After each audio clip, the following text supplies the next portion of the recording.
It is May 30th. My room is a mess. I am exhausted because I spent the day playing pickleball with my family. And I'm filming on my phone, and I'm signing a publishing contract to publish my book, The Balter of Ashton Harper, with Bandersnatch Books. I know a lot of people are like, oh, if only my younger self could see me now, they would be so happy and so surprised. I don't think my younger self would be surprised. I think she would be like, what took you so long? You're 18. Click to sign. You're all set. You finished signing Millie Florence, Balter of Ashton Harper.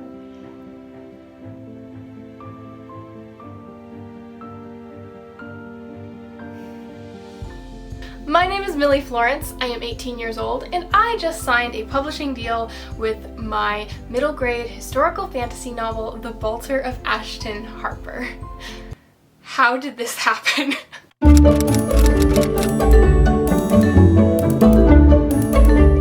So if you've been here for a while, you probably know that this is not my first book. I have published two others, Honey Butter, which came out when I was 13 years old, and Lydia Green of Mulberry Glen, which came out when I was 15. I've self-published both these books, and I love the self-publishing process.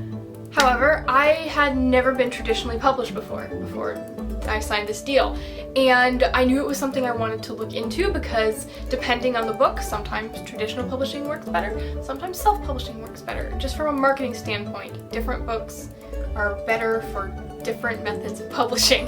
So I knew that traditional publishing was definitely something I wanted to look into, and about a year ago when I was in the middle of the second draft of The Balter of Ashton Harper, my mom sent me a certain podcast.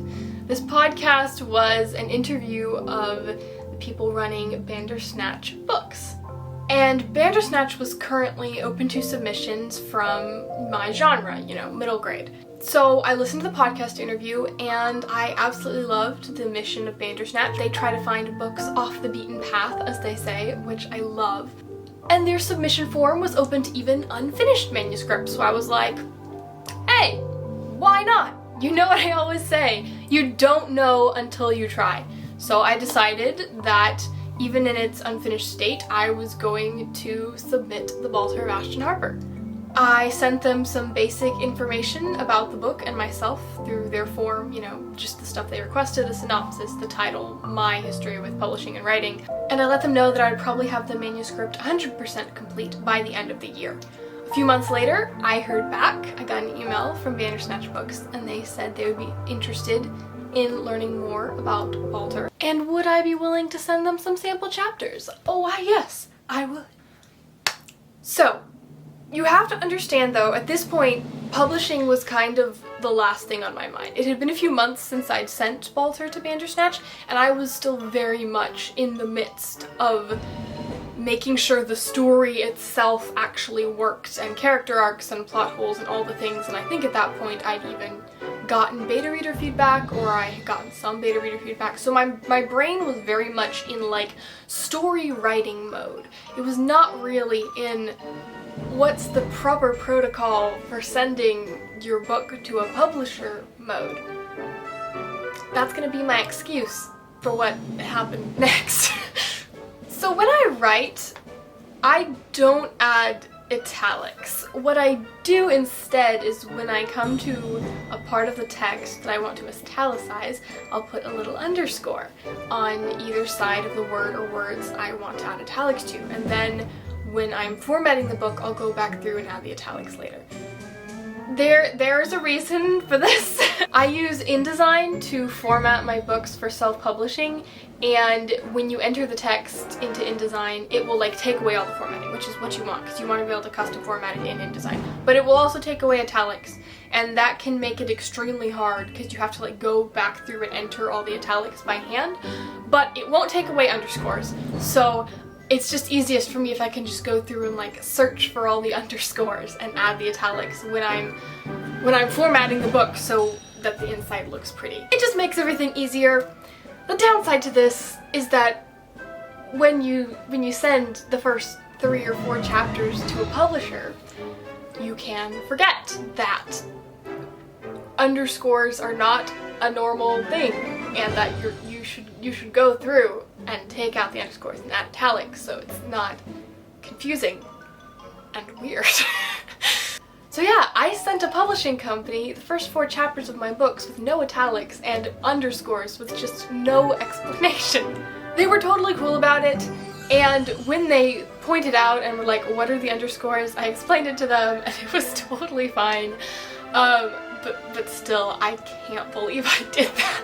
Anyway, aside from the underscores, they continued to like what they were seeing from Balter, and they told me that once I finished the entire manuscript to please send it to them. And I was very excited, but I also didn't have super high hopes. And again, I was still very much in the like, this book is not done yet. There are things about it I don't like. I need to fix that before I can even think about a publisher liking the book, right? So I kind of just put it out of my mind. So time passes, because that's how the world works, and I finished the final draft of the Balter of Ashton Harper in early 2022, and I was ready to send it out to publishers. You can actually watch my vlog about the experience of finishing an entire book and the emotions that come with that if you click above. So now I was ready to think about publication.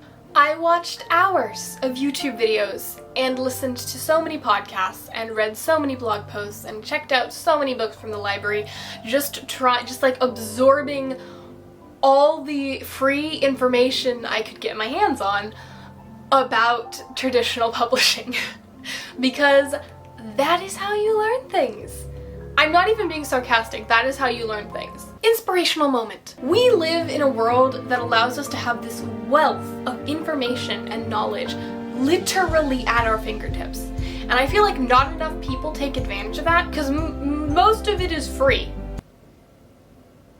Like, what are we doing? So if you're like, oh, I wanna figure out how to self-publish, I wanna figure out how to write and achieve my dreams, or traditional publisher, query, or whatever, go do it. There's so many amazing resources out there. Just search. And speaking of amazing resources, I do want to give a little bit of a shout out to the YouTube channel Alexa Dunn.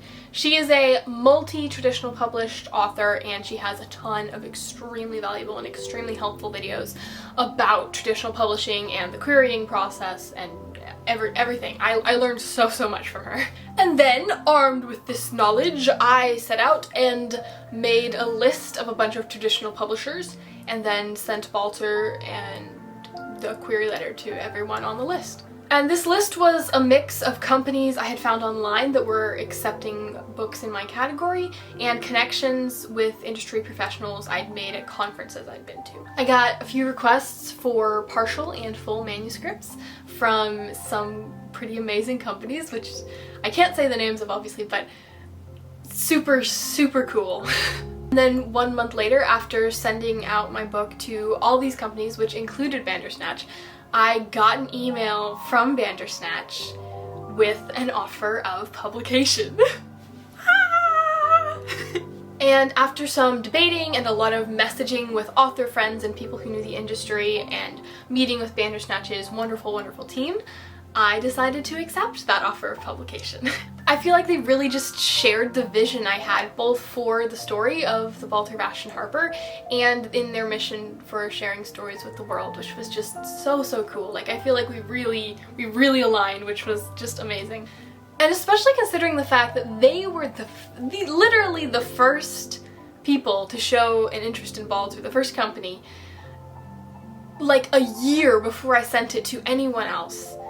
Even with the underscores instead of italics, and even when it was in the second draft and there were so many things that were still a mess about it, they were the first, and it just felt a little bit like it was meant to be. So I signed the contract, which was an exciting day, and then I went out to celebrate this milestone with my family by getting Japanese hibachi and ice cream, as you do. So yeah, the Balter of Ashton Harper is coming out next year, 2023. We do not have an official release date yet, but we're gonna aim, I believe, for the late summer of 2023. Currently, I am waiting to hear back from my editor. I can't even believe I get to say my editor. This will just be a very new process and a new adventure for me, and I'm really excited to dive into it. In the meantime, I actually finished the first draft of a completely new book, which is completely unrelated to Balter, but I've had a ton of fun with that, and hopefully you guys will be hearing some exciting news about that book very soon as well. So I'm working hard, I'm writing a lot of words, that's where I've been, and I can't wait to share the story of the Balter of Ashton Harper with all of you very, very soon. If you would like to come on this adventure with me, please consider subscribing, because I like to bring people on adventures with me, and yeah, this should be fun. Thanks for tagging along.